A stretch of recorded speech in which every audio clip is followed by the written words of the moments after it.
Tucker loves chew times as he grabs his chew bone or treat and starts eating it just like his ancestors have done for thousands and thousands of years, as they use their powerful teeth to chew up and slice and dice their prey into bite-sized and digestible portions.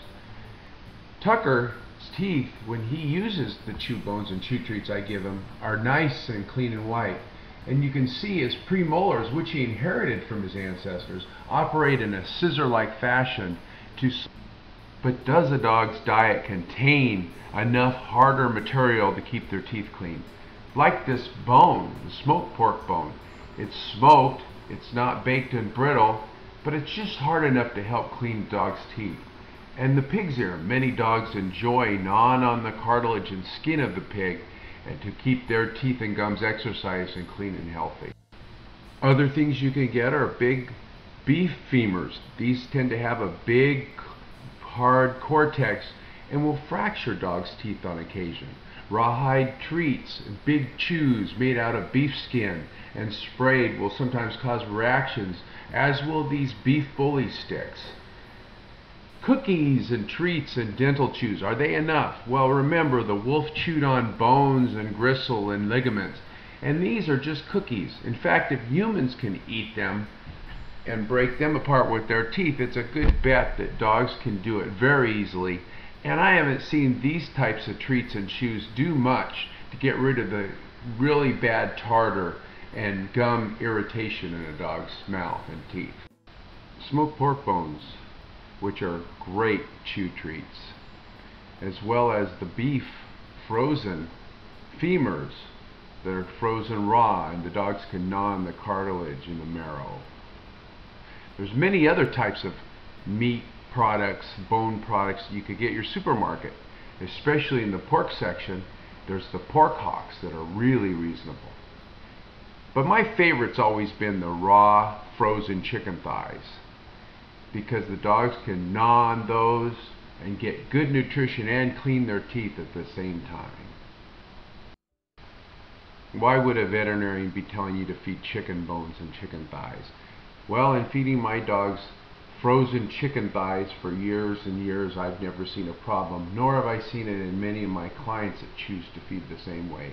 It's just a good source of nutrition with a great way to exercise the teeth and their gums. Also in the grocery store, you can get a smoked pork shank. These are great because look at how much meat your dog gets to chew on. Well, it gets to the bone, which is inside. Tucker loves to chew. You can tell he's inherited the trait from his ancestors, which used to work on bones for hours after they had their fill of the meat and internal organs. They move the bones side to side and they naturally clean their teeth. They get such joy out of it. And it leaves their teeth nice and clean and white.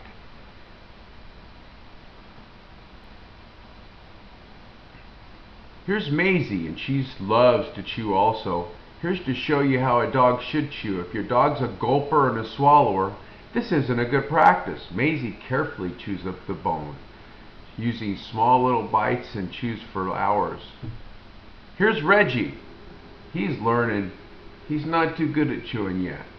He's just fooling with it, but that's good. Sooner or later he'll improve and he'll be able to chew just like Tucker and Maisie.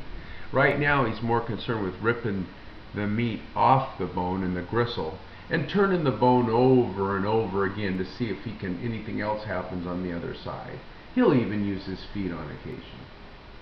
If you do feed bones, be careful. Dogs can need surgery, they can fracture teeth if you use the wrong types. These types are hard and brittle, like pork neck bones and T-bones and steak bones, and baked and barbecued bones.